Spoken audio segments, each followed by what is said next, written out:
bem com vocês? Sim. Depois eu sugiro que vocês deem uma olhada no roteiro dos encontros. Faremos 6 encontros seguidos. A ideia inicial é que a gente fizesse os encontros, aí vocês vão ler lá na proposta, só para sinalizar. A ideia inicial é que esses encontros acontecessem nos equipamentos da cultura.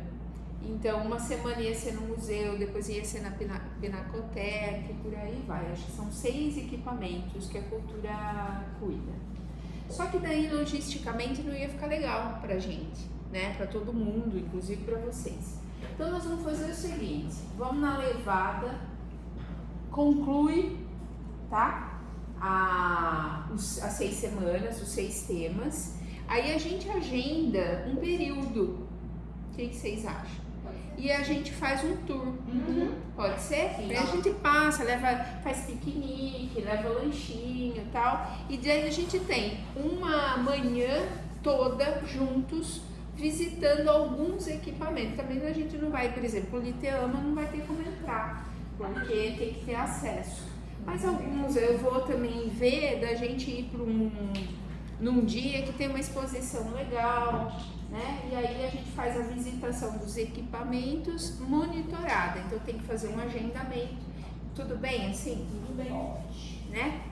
Por que a ideia da gente estar visitando estes equipamentos? O Museu Pinacoteca, o Expressa, que era o Museu Ferroviário, tem a cidade, tem o Japi, tem a pracinha lá depois lá do Clube Jundiaense, que eu não sei o nome daquele bairro ali.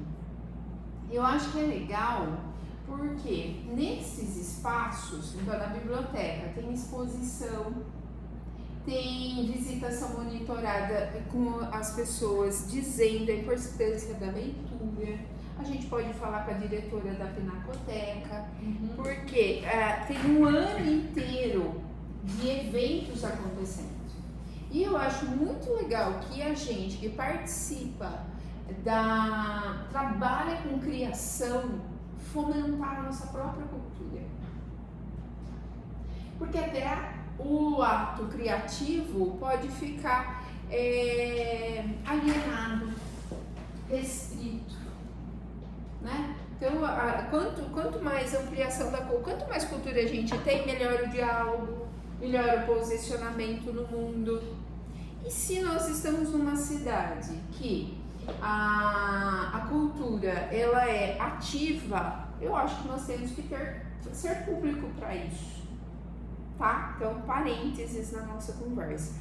A ideia de levá-los para esse equipamento é para que a gente possa, de alguma maneira, fomentar a cultura, melhorar o nosso olhar. Às vezes você pode ver uma exposição e você fala, poxa vida, mas e se eu usar aquela cor, aquela paleta para o cliente X? Tá? A ideia é essa, ampliar o mundo para poder ter mais entendimento do que mundo é esse que a gente habita, para que a gente possa se movimentar melhor nele. Alguém pensou, ponto neutral, alguém pensou alguma coisa da conversa que nós tivemos a respeito da teia?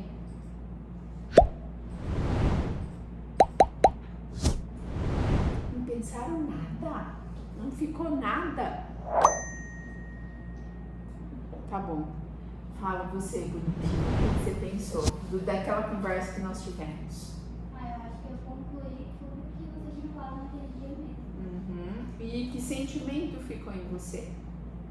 Eu acho que a importância de ter essa ligação entre a gente mesmo, não só naquele dia, mas todos os outros.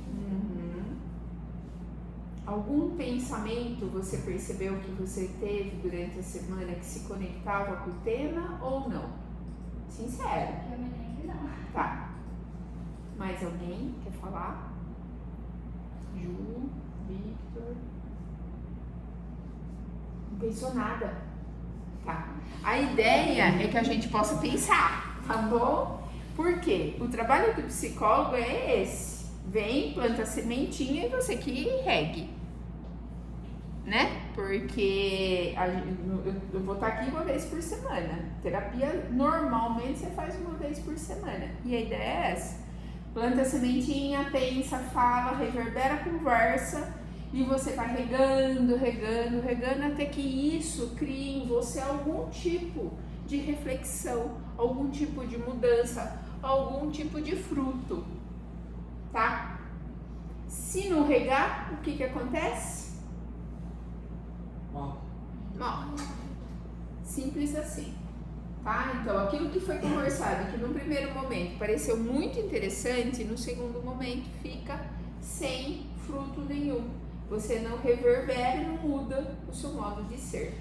Às vezes a gente vai falar de coisas que vai confirmar o que você já pensa.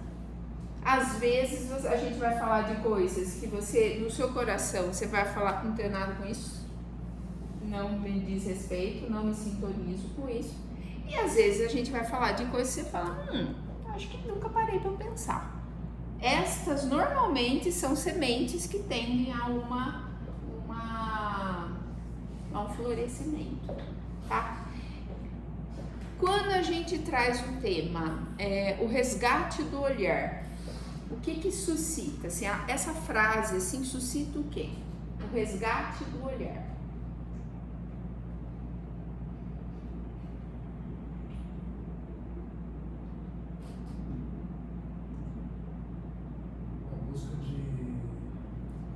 Enxergar aquilo que às vezes você não enxerga por distração, ter mais atenção no foco. Você olhar e não só enxergar. Você ver e entender o que aquilo quer dizer. O que mais, Paulo? O tema é bem amplo, né? Eu acho que assim, pode ter vários entendimentos. Um deles é talvez você prestar mais atenção quando você está fazendo algum tipo de interlocução e a pessoa perceber que você está de fato dando atenção para ela, né? Então eu vejo essa pode ser uma das formas dessa questão do se sentir presente. A pessoa sentir que você está dando atenção para ela naquele momento, né? Eu acho que isso eu acho que por conta da correria do dia a dia há uma tendência natural da gente assim de meio que passar batido em muitos assuntos, né? Eu acho que então quando a pessoa percebe que você parou, está dando atenção, isso transmite empatia para que a pessoa também possa se interagir com você, sabe? Saber que você está dando atenção para ela. Esse é um problema sério, assim, eu tenho muito essa dificuldade, às vezes eu fico ali meio concentrado no que eu estou fazendo, às vezes eu tenho dificuldade de às vezes parar, mas aí quando é para parar, eu paro para tentar assim, eu acho que aquele momento é para dar atenção para a pessoa, né? Naquilo que você então, tá o resgate do olhar para você tem essa conotação, retomar o foco, se colocar presente e dar atenção para aquilo que está acontecendo ao seu redor, seja por uma pessoa, seja por trabalho, seja o que for. Mas, quando vê essa frase, ela suscita o quê? A olhar as coisas de um jeito diferente. Tipo, aquela árvore que você passa por ela sempre e passa batido, ter um outro olhar para aquilo. Tá. Márcia, alguma coisa por aí? Eu acho que é por aí. Eu acho que é olhar além de um ponto, sabe? Olhar além. Então, esse tema eu acho ele muito interessante e ele se conecta com aquilo que a gente estava falando semana passada, né? Que eu tenho um lugar na teia da vida, eu ocupo um lugar, eu tenho o meu valor por isso, eu tenho a minha história, o meu modo, o meu jeito, eu tenho a minha individualidade. Por isso a teia, para ter se sustentar, ela precisa de cada um, da participação efetiva de cada um, né? E aí vem a ideia de que muitas vezes nessa correria, nesse vai e vem, é o que o Paulo está dizendo, né? Eu tô ali, tô ouvindo, mas não tô atento muitas vezes. Nessa correria, nessa massificação, nessa sensação de pouco tempo para um monte de coisas que eu tô fazendo, muitas vezes o que acontece é que me escapa a atenção. Então, a gente entra num modo em que a gente olha mas a gente não necessariamente vê. Então, eu olho para ele, mas não necessariamente eu vejo ele. Eu vejo o momento dele, o sentimento dele. É aquela história de que muitas vezes, lá no consultório, né, a mãe liga desesperada me dizendo assim, nossa, mas eu não vi, às vezes um jovem com tentativa de suicídio. Aí a mãe fala, mas eu não vi que ele não estava bem. Eu só fui me dar atenção para aquilo que estava acontecendo com ele agora. Porque eu não vi. Tem a ver com isso. Então, essa mãe, claro que essa mãe vê o filho entrar e sair, vai e vem, faz parte, convive com ele. Mas que tipo de olhar ela estava dando? Que tipo de atenção ela estava dando? Para ela não ver que tinha alguma coisa de equivocado, entristecido com o filho. É comum isso para vocês ou não? Muitas vezes ela chega aqui, ninguém se deu conta de que naquele dia ela está muito feliz. Porque aconteceu alguma coisa no meio do caminho e ela ficou feliz. Só que ela chega, ela senta, ela não está necessariamente eufórica. Ela está feliz, ela está se sentindo bem, mas ela não está eufórica. Só que ninguém viu e ninguém deu atenção a esse sentimento dela. E aí chega o outro, despeja um caminhãozinho, o outro chega e fala, você tem que fazer isso, tem que fazer aquilo, você tem que fazer... E aí o que pode acabar acontecendo com ela? Ela vai se desconectando também daquela sensação agradável, daquele modo agradável que ela estava no momento antes. Muitas vezes, e daí começa a complicar a conversa, porque a gente até aqui poderia dizer assim, bom, é só eu olhar com atenção, é só me concentrar, se a gente for fazer valer esse raciocínio, tá? Só que veja, eu tenho que começar a pensar como é que eu vejo as coisas. Porque eu vejo a Júlia, mas eu vejo como? Muitas vezes o meu olhar, muitas vezes não, né? Eu só posso enxergar os olhos, ou só posso enxergar o mundo com os meus olhos. Se eu sou uma pessoa preconceituosa, meticulosa, exigente, vaidosa, arrogante, é dessa forma que eu enxergo a Júlia. Então, entende como tem um desdobramento nisso?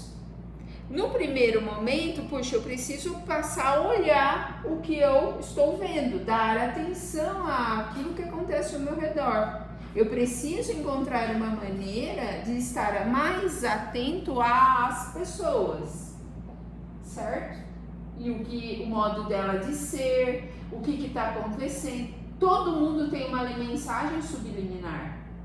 Todo mundo o tempo todo está se comunicando. É que nós normalmente não estamos vendo, mas todo mundo o tempo todo está se comunicando.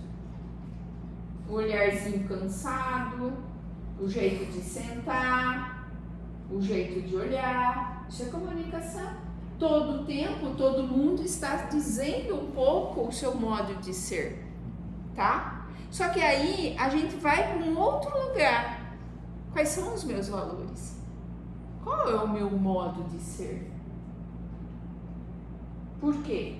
Porque eu posso cair numa interpretação. Acho que já aconteceu isso com você de alguma maneira. Você tá bem, pensa se já não aconteceu com você. Você tá bem, e aí chega o outro e fala, você não parece que você tá triste hoje? É ou não é? Nossa, parece que você tá com sono? Isso é o que a gente chama de projeção. Normalmente eu sou chata nisso. Por quê? Se ele projeta em mim, acho que você tá triste, Aí o cérebro faz o quê? Ele vai lá consultar. Tô triste? Não tô triste. Eu tô me sentindo, eu tô bem. Fácil, dá a devolutiva pro Paulo dizendo assim: ô Paulo, e você? Aí o Paulo faz a reza. Aí o Paulo faz o discurso, porque meu gato, meu cachorro, meu papagaio. Na verdade, às vezes o Paulo só estava precisando de uma oportunidade. Estas projeções, elas são comuns e perigosas. Por isso que eu insisto no meu trabalho da gente ampliar a autoconsciência da gente, porque quanto mais eu tenho conhecimento do meu modo de ser, quanto mais eu me conecto com o meu próprio sentimento, mais fácil fica eu discernir o que é meu do que o que é do outro. Mais fácil fica. Resgatar o olhar é ter mais condições de olhar para o outro, mas primordialmente condições de olhar para mim mesma. Resgatar o olhar é eu ter instrumentos internos para eu poder entender o mundo que eu vivo, para eu poder me movimentar melhor nele, mas é também eu entender o meu modo de ser, o que eu quero, o que eu não quero, o que eu gosto, o que eu não gosto, qual é o tamanho da minha disponibilidade para aquilo que eu estou dizendo, que eu me proponho a fazer. É muito fácil a gente falar muitas coisas, mas são as suas atitudes que vão mostrar se o que você fala se está conectado, é verdade. Porque eu posso falar que eu quero trabalhar na Legato, mas daí eu ter atitudes de quem está querendo trabalhar na Legato são coisas diferentes. E isso eu tenho que saber ver. Porque também se eu não souber ver, vai chegar uma hora que alguém aqui vai me denunciar. É natural, isso acontece nas relações.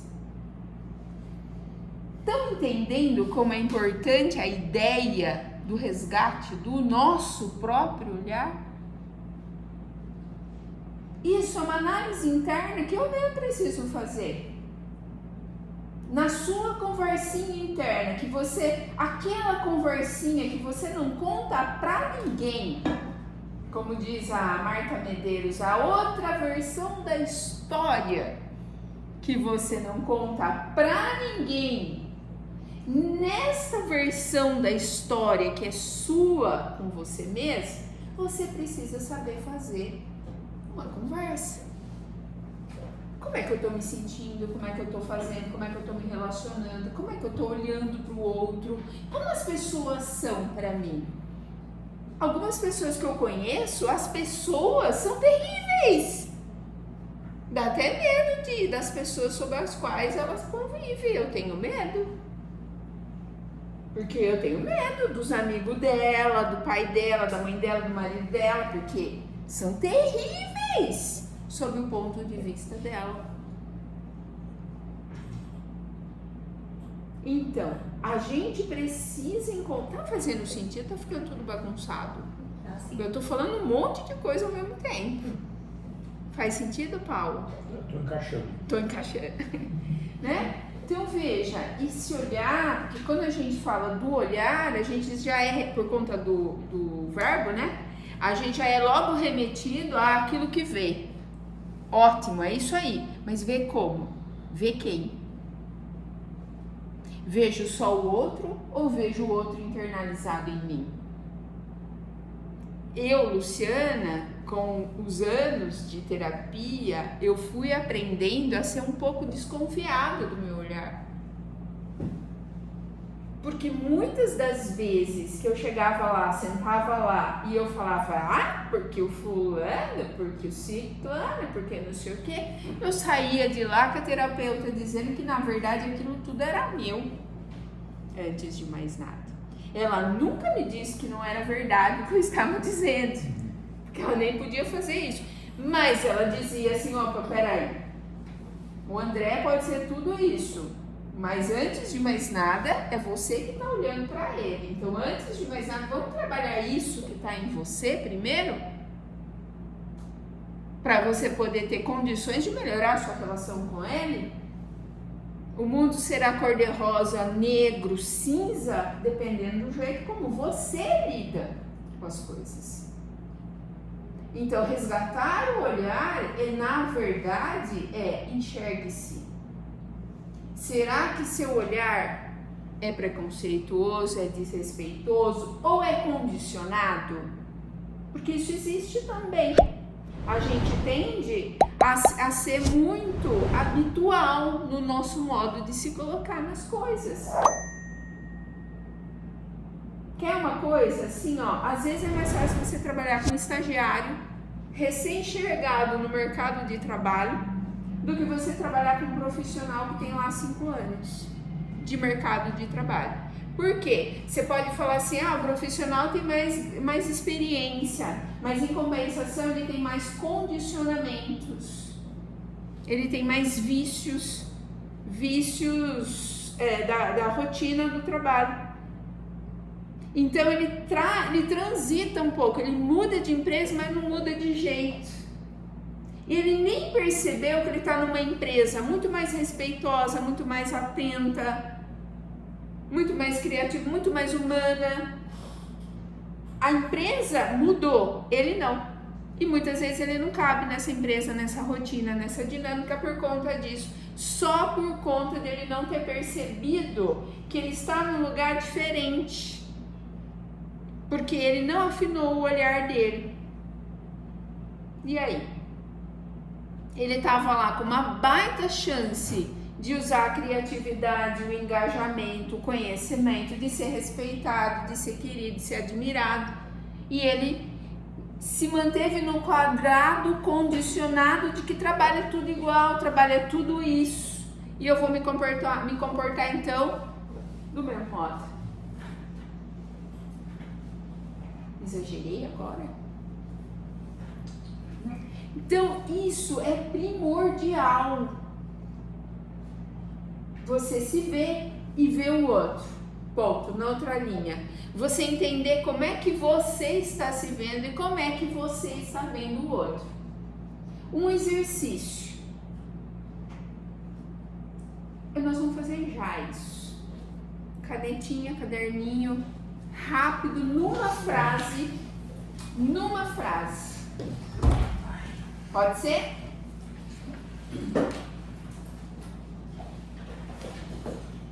Já tô acabando. Precisa ficar nervosos. Eu tô indo embora.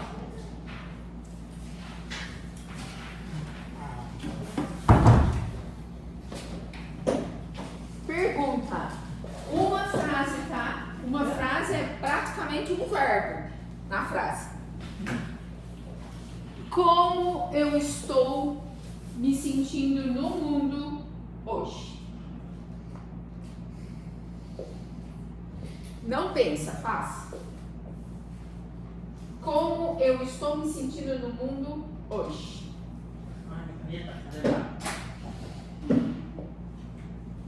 É o diálogo interno. É o diálogo interno. Tem que se conectar com você para poder se conectar com o sentimento, para poder se expressar. Como eu estou me sentindo no mundo hoje? Já foi. Já foi? Olha lá. Não precisa nem de uma frase. Palavra resolve. Acabou?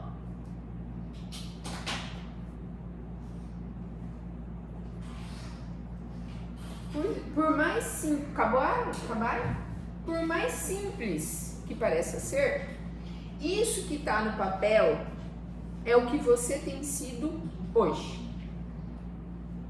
Tá? Antes de mais nada, é o que você tem sido hoje. É o seu jeito de olhar para você hoje. Que precisa de uma certa conexão, não precisa? Porque olha lá, não dá um certo, nossa, deu branco. É o branco que muitas vezes a gente tem quando a gente é convidado a falar da gente mesmo, não do outro. É um exercício. Comece você então falando a sua frase. Ou a sua palavra. Ou suficiente. Você está se sentindo autossuficiente no mundo Eu tô hoje. sentindo que eu preciso só de mim mesmo pra seguir em frente. Tá. Tem certeza disso? Ponto. Você, Em busca. em busca. André, Assustado. assustado. Em busca de algo que eu ainda não defino. Ou seja, Ou seja, perdido. perdido. Eu sinto que eu tô onde eu deveria estar hoje. Eu coloquei uma pessoa analítica demais. Analítica demais? Tô me sentindo analítica demais. Pensativa demais. Pensativa demais? analisada. Tem rodapé nisso aí ou não? Ai, Chata demais, exigente demais, ou eu que tô exagerando? não, acho que eu penso demais. Tá. Analiso muito. Vai para um outro lugar então. É. Paulo? Bem, Bem, conectado. Ah, meu Deus, isso é a gostosura do envelhecimento, né? Da maturidade. Essa é a paz. Gente, no processo, parênteses, no processo do envelhecimento a gente perde algumas coisas. Metabolismo, por exemplo, né? Rápido. A gente perde algumas coisas, mas a gente ganha uma coisa gostosa, que é a gente saber onde a gente tá, no lugar que tá, e o que pode e o que não pode. Perdemos ilusões ao longo do caminho, né? A gente troca de pele. E isso é uma sensação muito boa, né? Pena que a gente não sabe disso aos 20, né? É. Eu tô feliz, tô cansada do final de semana, mas mesmo assim eu tô produtiva. Eu coloquei que eu me sinto em busca de aprendizado e contente pelas conquistas que eu venho realizando. Eu pus observador e observada. Eu me sinto conectada. Se eu tiver que falar como é que eu me sinto no mundo hoje, conectada. Responsável, começar o desdobramento. Eu me sinto muito mais responsável pelas coisas que me rodeiam, mas essencialmente conectada com aquilo que acontece ao meu redor. Por isso, e ó, isso é um olhar. Sugiro que isso que é colocado no papel seja pensado. Isso, o papel aceita qualquer coisa, mas e você? Colocamos coisas essenciais. Eu estou observando, estou sendo observada, eu estou feliz, eu estou assustada, eu estou cansada, eu estou reflexiva, eu estou me sentindo bem, encaixada, é aqui para aqui mesmo que eu vou. Eu estou em busca, eu quero aprender. Aí o outro lá diz, eu não preciso de nada nem de ninguém. Mais ou menos isso. Assim, Eu eu entendi. de mim mesmo chegar onde eu quero Sim. e fazer de mim o que eu almejo, entendeu? Sim. Ó, eu posso tentar ajudar você a melhorar a frase pra gente não ficar brincando com você? É assim, já entendi que a responsabilidade é minha. Eu não posso atribuir essa responsabilidade pra ninguém. Eu não posso dizer que foi ela que me atrapalhou para eu fazer melhor. Ou eu me atrapalhei, eu mesmo me atrapalhei, ou eu mesmo me ajudei. Sim. É isso que você quis dizer. É isso. Você não precisa da gente. Vai, seu autossuficiente, né? Então, mas ó, olha lá, como tá vendo como a gente precisa ter familiaridade com as palavras, senão elas traem a gente, Sim. né? E isso tudo assusta mesmo, né, André? Porque que raio é esse que eu tô fazendo aqui no mundo, né? Então, acho que é uma reflexão importante. Resgatar o olhar pode ser substituído por deixa eu pensar um pouco. Pensar um pouco e se sentir analítica não é necessariamente, também vamos limpar melhor isso, né? Não é ser exigente, chata. Eu tô chata com tudo e com todos. Todo mundo, eu boto um crivo, boto um funil e não passa nem o pé do funil, né? Não é disso muitas vezes que se fala. É que assim, estou atenta. Você precisa ver se é isso mesmo ou não, tá? Mas, pra mim, você pode estar dizendo assim, eu tô reflexiva, eu tô pensativa. Que raio é esse de viver? Então eu acho que é uma questão de me preocupar demais, porque eu penso muito nas minhas coisas pessoais que eu vou me perdendo. Sei lá. Se preocupar demais com o que você tem que fazer, com a excelência na entrega, o que o outro tá pensando de mim, Exato. se eu vou dar conta, se eu não vou, se eu tô no caminho certo, se eu não Ai, tô. você tá me assistindo? Ó, tô te lendo? Você tá me vendo? Afina teu olhar, você vai ver se não fica fácil você olhar. É isso, porque isso é tudo nós. Lembra da teia? De alguma maneira o que você sente também está em mim. De alguma maneira seu susto é meu também. Por isso que eu posso te compreender. Viu? Por isso que eu posso te compreender.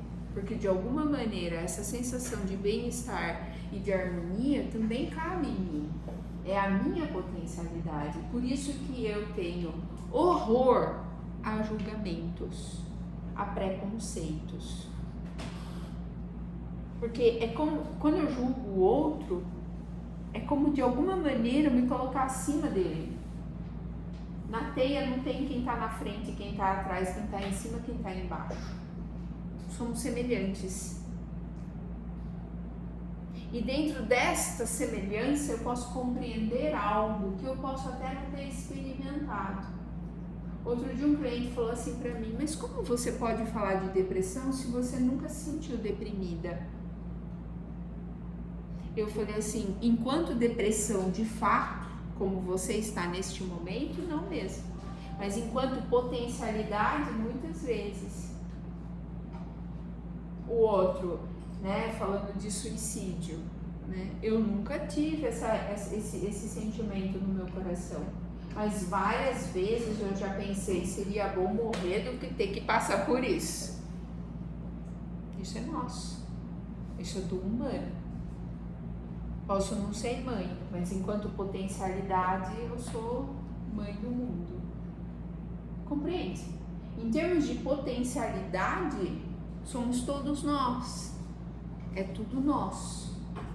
Tudo nos cabe. A dor do outro, potencialmente, também pode ser compreendida por mim. Então, o julgamento me tira deste lugar e me coloca no lugar de quem olha de cima para baixo. Isso é ridículo, isso é imaturidade. O sujeito muito preconceituoso, julgador, tal, é um sujeito que não entendeu as conexões. Talvez ele nem tenha nascido ainda para entender que ele é um ser humano nascido no mundo. Alguma palavra? Eu ia fazer uma brincadeirinha com vocês no começo, mas vocês me quebraram as pernas. Sabe por quê? Ninguém usa relógio. Ah, o Vitor já tá sem. Eu uso. Ah, você usa. Ah, então venha cá, por favor. Por que foi? Você me empresta? Passa uma semana com ele. Tá bom? Tem outra. Tem outra? Me diz uma coisa pra gente. Você pode vir aqui.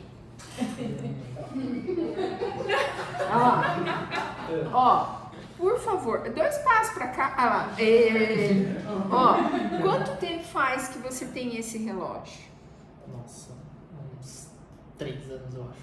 3 anos? É, acho que Qual é a sua área de atuação aqui? criação. Criação. Tá. Tudo que eu vou falar, e se você se sentir desconfortável, é só uma brincadeira, tá bom?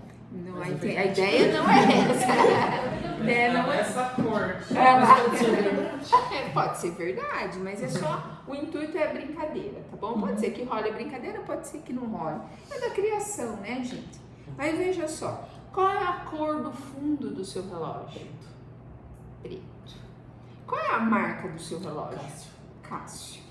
O seu relógio, ele tem números, ele tem ponteiro, ele tem o quê? Números digitais. Nos números digitais, ele marca o quê? hora, minuto, segundo e... Nossa, acho que talvez... Não lembro. Eu não lembro. Quantos anos mesmo faz você tem seu relógio? 3. 3 anos. Você usa ele todos os dias? Todos os dias. Todos os dias. Você não lembra se marca alguma outra coisa? Não lembro. Tem alguma outra cor além do fundo preto que você Tem o disse? visor verde do fundo do relógio. O que mais? As fontes pretas também. Fontes Detalhes pretas. dourado, vermelho, eu acho. Não lembro. Só? Muito complexo isso. Muito obrigada, tá? Muito obrigada. Vamos parar por aqui. Ó, a cor do fundo do relógio, como ele disse de primeira, não é preta. Ela tem uma moldura preta. O fundo, depois ele falou, esverdeado e tal, é esverdeado. Marca hora, marca minuto, marca segundo, marca, se eu não me engano, data e mês, né? Ele não tem nada dourado aqui. Tem sim, às Tem. Tem dourado, que é a cegueta, né? Tem vermelho, tem dourado e tem branco. Ó, só uma brincadeira, tá? Ainda que você foi super bem no seu negócio. É muito engraçado, é muito interessante, obrigada. Tem gente que você pega o relógio e fala, façam isso, gente, façam isso. Você pega o relógio, quantos anos faz você tem o seu relógio? Ai, tenho 12 anos. Você usa todo dia? Porque às vezes é 12 anos, mas não usa todo dia, né? Você usa? Eu uso todos os dias. Você é do tipo que cada pouco olha no racinho, cada pouco olha no relógio. O número das horas é pontinho, número romano. Pera. Tem número? O número 12 é número, é um pontinho, é romano, é uma bolinha, o 3, o 6 e o 9? Não sei. Isso é um exemplo clássico, tá bom? De que a gente olha, mas não vê. A gente olha a hora que é, mas a gente não vê. A gente não percebe. Se eu faço isso com um negócio que eu olho o dia inteiro e que tá aqui para me orientar, né? É uma bússola, não deixa de ser. Quem dirá para os meus sentimentos? Quem dirá para o sentimento do outro? E depois a gente não quer viver no caos. A gente quer ser feliz. A gente quer se compreender, quer ser compreendido. A gente quer muito mais do que se compreender, ser compreendido. Mas como? Se eu não me vejo, o outro não me vê. Se eu não me vejo, eu não vejo o outro. Se eu não vejo o outro não me vê, porque também não se vê. E é isso que a gente tem propagado. É muito difícil conseguir ser feliz. É muito difícil se sentir amado, compreendido, acompanhado, acolhido. Ok. Dá para fazer isso, deixar isso como uma reflexão? Sim. Eu tenho uma clientinha que tem 14 anos. Não, 16 anos. Aliás, é uma menina que eu vou pedir para vocês darem uma olhada. Não sei se ela é aproveitável ou não, mas ela tem feito um curso. É um curso que prepara básico, que prepara para inserir o jovem nos estágios. Então ela me trouxe isso, porque eu briguei aqui em casa, porque eu queria fazer, meu pai não queria, achou que era cedo e não sei o que, porque eu queria, bom, fez lá o AUE dentro de casa para pagar o curso para ela. E aí ela teve aula de economia. Aí ela chegou na terapia falando assim, sabe, Lu, eu tô fazendo esse curso porque eu entendi que eu não quero não ser ninguém no mundo. Eu achei isso de uma perspicácia. Verdade, eu não quero, Deus o livre, eu não ser ninguém no mundo. Então eu preciso estudar, e se eu não quero garantir no primeiro semestre as minhas notas, porque depois no segundo semestre eu quero arrumar um trabalho. Eu quero arrumar um trabalho porque eu quero aprender, não preciso nem ser paga, sabe? Porque mais do que precisar ganhar, eu preciso aprender. Porque para eu ser alguém no mundo, eu tenho que aprender. A gente acha que o jovem está desconectado, está alienado, quer jogar o dia inteiro, né? Vara a noite jogando. A gente acha, muitos fazem isso, né? Mas nem todos. Alguns descobrem cedo que se posicionar, se aprimorar, entender o mundo, se sentir entendido pelo mundo, talvez faça com que ele se sinta alguém. Essa menina entendeu já que para ser alguém no mundo ela tem que fazer alguma coisa. A autonomia é dela. Então, dentro desta fala, Deus o livre a não ser ninguém no mundo, tem muita coisa. Ela está dizendo muita coisa.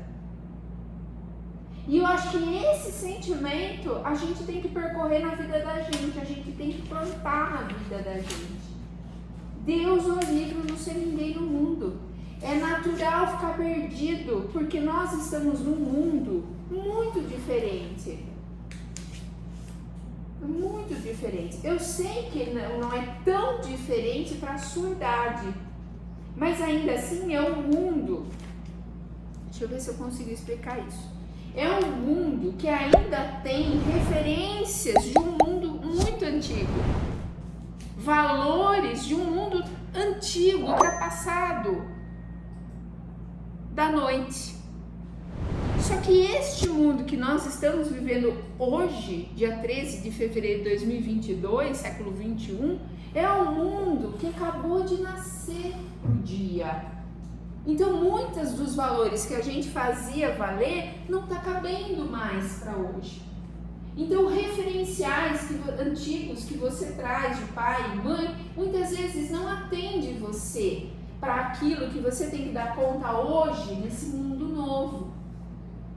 É natural que você se sinta confuso, perdido, muitas vezes ansioso, muitas vezes desesperado. Mas saiba, é natural isso. É natural. Então, um pouco de paciência para que a gente possa se ajeitar nesse mundo novo, com referenciais completamente novos. Confundir falando desse jeito?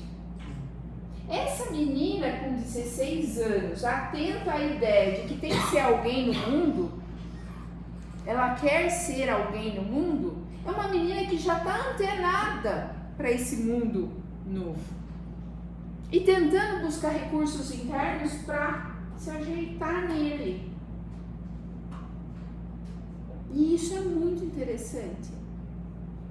E eu acho que isso é nosso. Eu com 53 anos, daqui a pouco, eu estou o tempo todo querendo ser alguém no mundo. Faço a mesma busca que ela. Talvez eu tenha andado um pouquinho, tenha alguns outros referenciais, uma experiência e tal, mas a busca é a mesma.